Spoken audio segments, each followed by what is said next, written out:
Now, this is number 28 of our question and answer videos. We answer comments that have come into the channel in the comments section and emails from people that have sent in questions, and we've tried to answer them briefly. So we try to get into a little more detail on this video and share that information with the people that subscribe to the video or just tune in and watch an individual video, either way.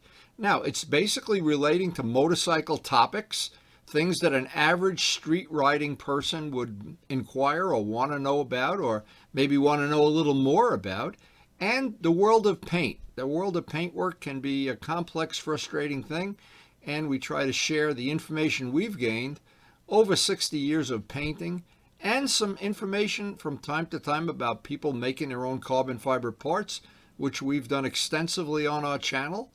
This video is in 4K. Just adjust your device. So today we have a lot of interesting questions, some good information to share, some funny stories, some good stories, something I hope can at least entertain you, make your passion for motorcycling more fun. Anyway, we'll start with, this is a really good one.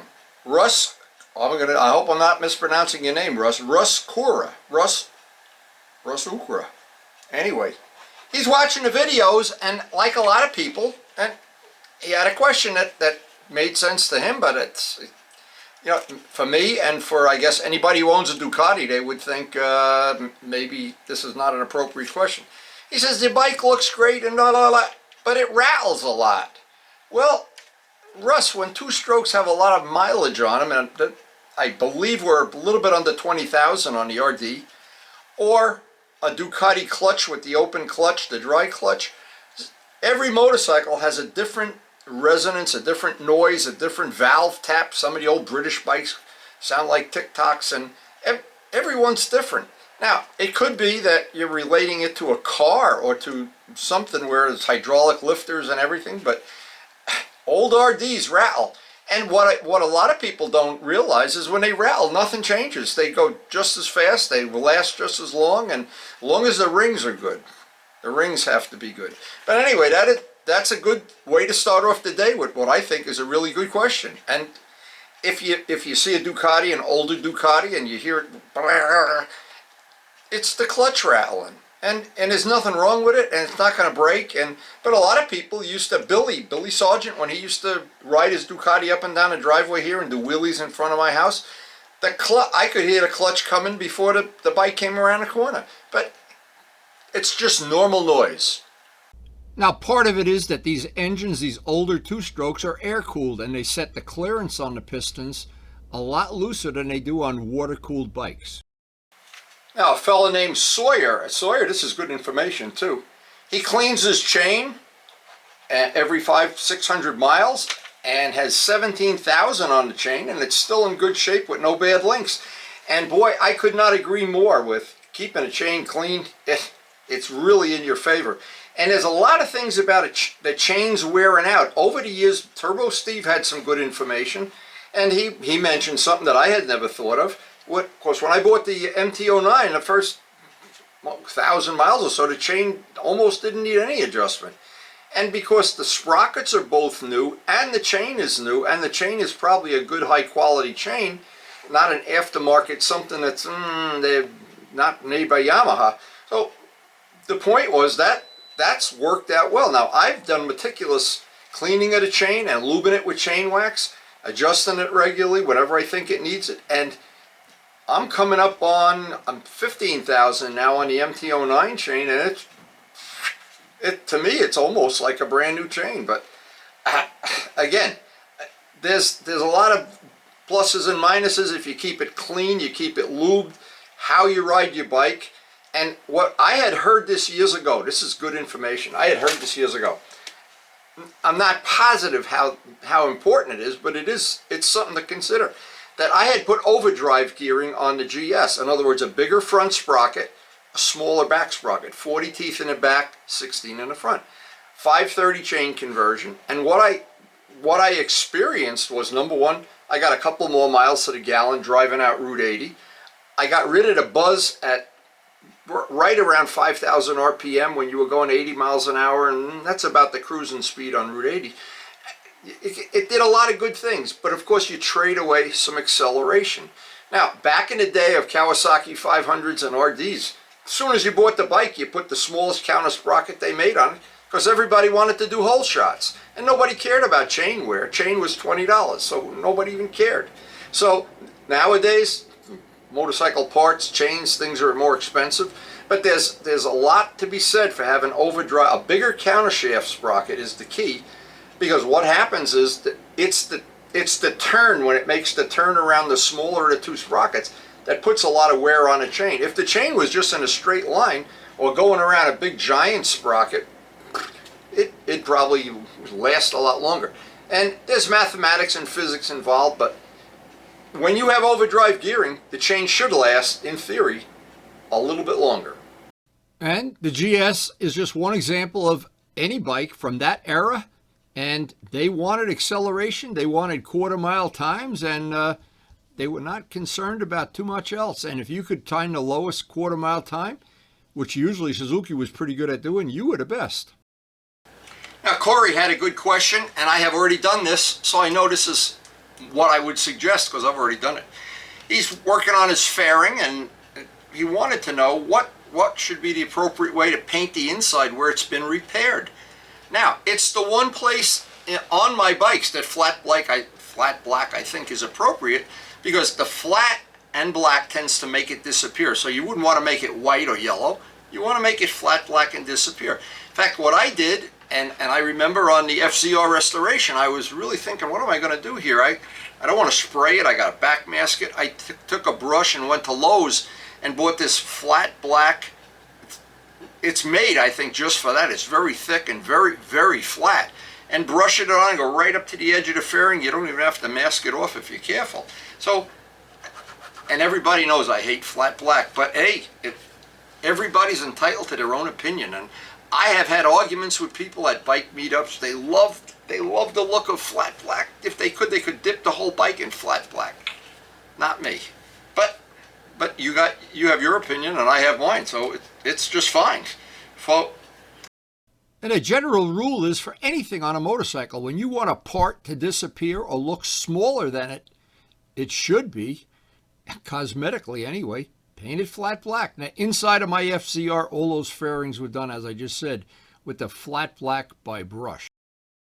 Richard, I agree with this 100%. He got parts for his two strokes from HVC, and Luciano and I have both had real good luck dealing with HVC, and they have a good website, and when you call them up, they seem to know the difference between, and I won't mention any names, but I know I talked to somebody about getting RD coils, and he thought that it was a 4-cylinder bike, so I don't know. They know their stuff, and it's good that they do. Now, Ironhead could not find a replacement seat, but after watching, I guess, one of the Windy videos, there's plenty of them out there too. There's probably 20 or so. Luciano and I doing one of his Ducati seats, Joe Padula with the replacement seat. Replacing a seat cover is a nice big upgrade for a motorcycle for probably under $20. And there's almost nobody I know that can't figure out how to do it after watching a video. So Ironhead, maybe we should thank you for that nice comment that you put out there. And I don't see any reason, if you had a ripped seat, a faded seat, or you just want a brand new cover, Jo-Ann Fabric has the material. A yard is somewhere between $15 and $20 usually. You don't need a yard. You get 2 or 3 seats out of a yard, especially a sport bike seat. So I'm always happy to hear that somebody used that information to their advantage. And there have been several. Actually, to be honest, it blows me away how many people have put positive comments and positive emails about the seats, about doing that work. I was very happy to get them, and thank you one and all for all the comments, good and bad. We try to learn from the people that comment negatively what would make them happy, and the people that are already happy, don't shut the channel off. Now, Luciano and I have done some of his Ducati seats. I think this is one he did by himself. I've done them by myself. It is really handy to have a second person when you do it. Not totally critical. I know Turbo Steve made this seat, and the painted part of it was one of the parts we did here in the shop, and We tried to cure the fisheye issue we had, and actually, this one I did some embroidery on the back. I have a computer-driven machine that I can do that embroidering and lettering. So it's all for fun anyway. Oh, here's a very typical comment that I've heard, and I think it's perfect information. I have passed it on in the past from Stephen. His idea was, he's going to change a tire, lay the tire on hot blacktop and use a ratchet strap. And by the way, that is one of the ways that's shown on other YouTube videos. There was no point in me making a video. There's several of them out there, and that's a good way to do it. There's guys that use zip ties instead of the Gorilla Tape. There's people that have every trick in a book for taking a tire off a rim and putting it on, and they're all out on YouTube, and that's the beauty of YouTube. Now, I only put on the ways that I've been using in the past, and I try to not repeat the same thing over and over again, try to do a different way each time. But everybody's got little tricks, and I guess that's one of the nice things about the channel is people have different ideas. Now, FJJJ says he loves the content and he loves my attitude. Well, I gave him Karen's phone number. Call Karen up and tell her to make me some zucchini pancakes or something. Anyway, we try to keep the channel, two things to keep in mind. Try to keep it fun. The whole reason for having a motorcycle is to have fun. At least for me anyway. And to keep it non-political. I don't want it to get to be where we say all nice things about this brand of bike and nothing about that brand. And we love all motorcycles. It's not hard to figure that out. Go to a bike meetup like Dale's bike meetup or the one in Pagoda, and everybody's having a good time. Everybody's having fun. It's a beautiful thing. Now, I have been to bike meetups where all of this brand of bike park in one part of the parking lot, all of them over here, and they eyeball each other and are jealous of each other. Not for me. Just not for me. It may be for you. I don't know. But anyway, Jyle, and this I never heard of this before, but it's information I'm passing on, the good, the bad, and the ugly all. Now, he had a Flitz orange ball come apart, and he said the product works great, which everybody that's ever used it that's told me that it works great. I've used it for many years. I have the big can outside, still half full. Use it on all the stuff I do for Vlad. Now, there's only one little thing that I suggested to him. I said, contact the people at Flitz, email, or if it's a phone number is easier, or take a picture of what happened to it. I would be willing to bet they'll replace it. And maybe they won't, but Jaylee, I'm saying your name right. If they replace it, let me know and I'll pass that information on, because I've had mine probably for 5 years and it's not worn out yet, and it's a standard polishing thing. No matter what I'm polishing, that orange ball is a great thing to have. Now, for me, the MT-09 suits my needs just perfectly. I understand there are some people that would like a faster bike, a more comfortable bike, a bike that got better mileage, a bike that got worse mileage. Or they don't like my choice of styling, my choice of colors, my choice of custom touches. But all of this, when you get it right in your head, it's the bike that you enjoy. I have to admit, this is a question I enjoyed answering this gentleman. His name is Make Fix. And he's commented before, and he's a cool guy and everything. But he says, why not clean the bike after a ride?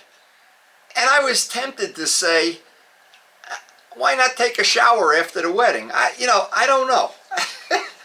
But I have to admit, I do clean up a bike almost every time I go for a ride. And when I get home, before I put it away, I'll look around, and if there's some bugs or a dead frog on the front tire or something, I like to wipe it off. For me, it's personal. I like to walk into my garage and all my little chickens are sitting there all nice and polished up and everything. But I do understand other people don't like that. They like to have patina on their bikes. It shows how tough they are or how old they are. For me, there's no patina. I don't like patina. I like clean, well-maintained, shiny, and I told Make Fix I will also wipe the bike off the beginning and the end of the ride. I don't want the videos to get way too long, but I always show wiping off the bike in the beginning because There's always people who think, oh, that's a good idea. Now, if you were going to a wedding, wouldn't you take a shower before the wedding? Now, I go out on the road, I meet people in gas stations and at bike beat-ups and in Perkins or whatever, and I like the bike to be clean, or reasonably clean. But again, some people, they love patina. I'm just not one of them. Now, part of it is for me, is I spend so much time customizing these bikes, painting the wheels, adding accessory parts, making carbon fiber parts, and then getting every little detail on them as close as to so they'd be exactly what I want. And I want to show them nice and clean to the best of my ability. Now here's a funny one. I just heard this the other day and I couldn't resist putting this on the video. Ray in Florida, who has one of my original 350 Yamaha race bikes, and I restored it for him. He rides it regularly. But he mentioned something. He's got two Kawasaki 400s. And he wasn't real comfortable on the seat. And he made a seat with gel foam. Now I've done that. I did that for the R1. I made a gel seat thinking I'd be a cool guy and make a more comfortable seat. I did it in the middle of the winter and everything was fine. And Ray found out, as I found out, the first day it's 90 degrees out, the gel seat becomes a frying pan. And now I don't know if this is all gel or only certain ones, but he said he made the seat in the first day. Now he's in Florida. Probably 95 degrees. He said he had to ride home like a dirt bike. He couldn't even sit on it. So now what he does, and Ray, I have to admit, I've thought of doing this when I had that seat and it got so hot. He takes a towel with him, a wet towel, a white wet towel, not a black one, and rolls it up, put it in your pocket, and when you park, put that on the seat so the seat doesn't turn to a frying pan. It's always funny to hear these things. It's always funny to hear a comment that you've done and somebody else is telling you don't do that or do it, or we've both had the... When you're in motorcycling, everybody has the same experiences, that's for sure. So, and another WRO 1296 says he's like me. Well, that's good. There's not... I always thought I was the only one, but maybe there's two of us. Anyway, he likes the bike clean and in top shape. I don't know what the alternative to that is. I don't want the bike rusty and the chain falling off or the tires flat or bald or whatever. So, and he wants to be in good shape too. Well, you know, my solution to that is stay busy, eat vegetables, and Karen makes sure I do that. Now, I know I'm driven by the fact I want to be healthy so I can ride every day, or as often as possible anyway. And I hope that passion to want to ride every day translates into being healthier and eating better food and maybe not gambling everything away on FanDuel or something else. But no matter who you are or what you ride, being healthy is a good thing. So some of the fun things we hear on our channel all the time. A fella named Pete, I could really relate to this. He bought a new GS 1100 in '83 and took his girlfriend on a long ride. She is now his wife. And he sure misses the GS. I'm not sure how to interpret that. I don't need to know, but Pete, I'm sure you've every once in a while think, you should keep the GS too. I'm not sure. Anyway, Corey again sent another note. He liked the idea of using the brass tube for cutting the corners. We did that on one of the previous videos. And Luciano's FZR, a person named Naps, wanted to know what the cure for the clutch was on Luciano's FZR. The first day out we had trouble with the clutch. Well, the solution was he bought a whole new clutch. And I think, I might have this wrong because I had talked to him about it before. I think the guy that had the bike before him put one too many plates in or one not enough. I really don't remember, but it's cured now and the bike has probably a couple hundred more miles on it since the last time we were together, and it runs like the wind. Now, you see a lot of Luciano's restorations on my channel. I'm up by his house on a regular basis. We ride together. We switch bikes almost every time he's got a new bike to ride. And believe me, not many people I know have as much energy when it comes to restoring these bikes. He really is in a class by himself. He takes these things that are really right out of right off the dumpster, and 3 weeks later, they're like this. Now this is something I always enjoy, but I tend to really look at it, well, in my own personal way. KD350 Call. Good friend of mine. I consider him a good friend. We like to go back and forth with the RD technology and who's the this and who's that and who's got the most money in their pocket or whatever. Call made a point. Now, Call, of course, is entitled to his opinion. He did not like the MT-09. Entitled to that. You know, some people don't like caviar. Some people don't like, well, you never know. There's certain things I don't like, but I'm a little hesitant to tell people for obvious reasons. Okay, so, but his comment was something that I didn't understand why he didn't know this. He said the forks are too long.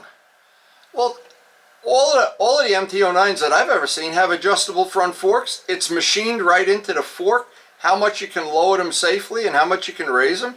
I've had mine as high as it'll go, in the middle, and a little bit. I've gone back and forth till I'm happy. And believe me, if you lower the forks on an MT-09, even 14 millimeters, all of a sudden the bike feels like you have clip-ons. It's very sensitive to that change. Now, I don't know if Call, I haven't seen him in a while. Maybe he bought an MT-09, he's riding it. Maybe he's borrowed one or stole one or whatever. Call, I don't criticize things until I have a bike 2 or 3 years and I've seen, is it reliable, is it good, is it fun, is it this, is that. Even if I just bought the MT-09, I wouldn't jump off and say this is wrong, that's wrong, this is wrong. And that's how you paint yourself into a corner. Now, Call is a good rider, so I would expect he would know the difference between lowering the forks and raising them, raising the back end. Every MotoGP bike I've ever seen, there's a way of raising the swing arm, lowering it, lowering the forks, infinite adjustability. So, and Yamaha knows that. They made the forks that way. So, but here's the thing, and he made other comments that it's an opinion. Allen screws instead of other screws or whatever. It doesn't even matter what color you like. It's your opinion. But I always defer to Joe Roselli's comment. Joe, you are a genius. He put in one sentence, what makes everybody friends? Ride the bike you like. And if Carl doesn't like an MT-09, whatever bike he has on, I know he's got a whole garage full of bikes. And how you like to ride them. Some people ride the wheels off their bike. Some people like to go touring. Some people go on 9,000-mile rides like Henry Hawk across country. My friend Jim in South Jersey wouldn't even go on a ride unless he could hook his trailer up to the back of the Harley and go for a month. Everybody's got something different. And once you understand that, motorcycling is a lot more fun. Now, to me, I appreciate that there's so many different things with motorcycles. You can go cross country like Henry. You can ride a bike with tremendous power and cubic displacement. You can be like me and try to ride on ice. What? Go out into the country and enjoy a foggy morning on your bike. You can ride these bikes that are worth 6 figures. All these Vincents and beautiful bikes. Vlad's collection of stuff, astronomically beautiful. And if you ride, look at the salt on the tires. There's ice on that lake. Or if you want to be like Joe Padula and have every little detail on the bike perfect, or a bike that's totally custom and probably 6 figures. I don't know. There's room for everybody. And there's the one thing that's wrong with me is I love every one of them. It's really a problem. Now, I always like to have at least one really funny story relating to motorcycling, but this one is one that relates to model airplanes too. Anybody that's a modeler and flew control line stunt the last 50 years knows who Billy Suarez is. Billy's a great flyer, a great friend, the best of all worlds. But one time we went to the national championships and he hadn't finished painting his plane. And in the Roberts Hotel in Muncie, Indiana, this really, really high-class hotel where people are all going to dinner with jackets and everything, he started airbrushing the last coat of paint on his plane. And the whole hotel, I was 20 doors away, and I said, oh, Mac, I could smell that paint. People thought there was a chemical attack or nuclear war. Anyway, it's a funny story. Billy really did that. Now I get a thing this is funny, from a fellow named Dave, and Dave, he's confessing that he goes out on the road, and he had some paint lifting issues, so he went out on the road with his parts, and he was painting them in a hotel, and the people thought he was crazy. I get that all the time from Karen. She thinks I'm crazy. And every time she catches me painting Vlad's stuff out by the plants, she's looking to see if the cucumbers are silver too. So Anyway, one other last final thing here. I think we've got everything. There's one little thing, Scott. And Scott, I am totally impressed with this. I'll put the pictures that you sent me up on board. He found a barn find out. I think he's in, I don't know the city, in Colorado, and talking to somebody, and he found out they had a Honda 750 in a barn somewhere. When he went, maybe I got this a little bit backwards, but the story's basically the same. When he went to look at it, there was more than one Honda. He didn't even know what some of the other, in fact, there were 4 of them. He bought all 4. So I got the pictures. They're a barn find, going to be a restoration. And the guy told him I have another bike somewhere in a garage and who knows where. I think as of the time that I'm actually making this video, I've got only the pictures I'm going to show now. But I've got, as far as, and I hope I got the whole thing straight. Scott, you're outdoing Luciano. He is so jealous. He is already on eBay looking to buy some more bikes. Now, these are some of the pictures of Scott's barn find. And again, I'm not an expert on this. It looks like a Windjammer to me, but I'm not sure what year it is. There's some other pictures he's going to be sending in the future as he starts the restorations, but these look a lot cleaner than some of the ones Luciano started with, so good luck with it. That looks like an old Rebel, I'm not sure.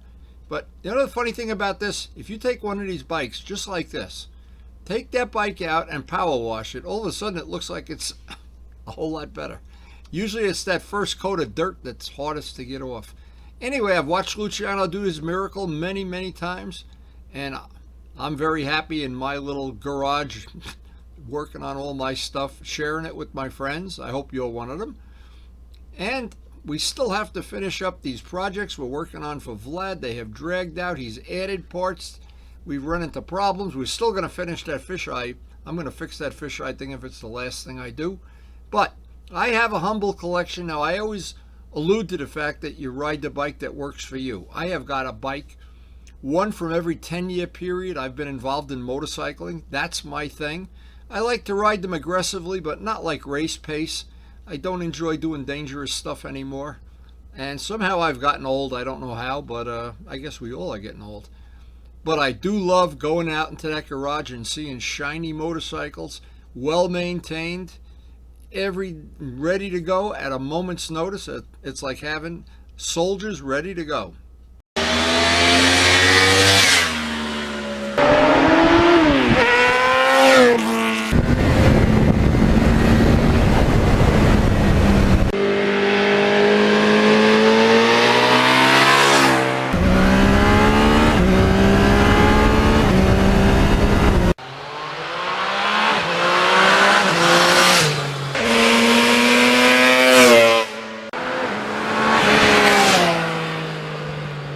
And thanks so much for watching.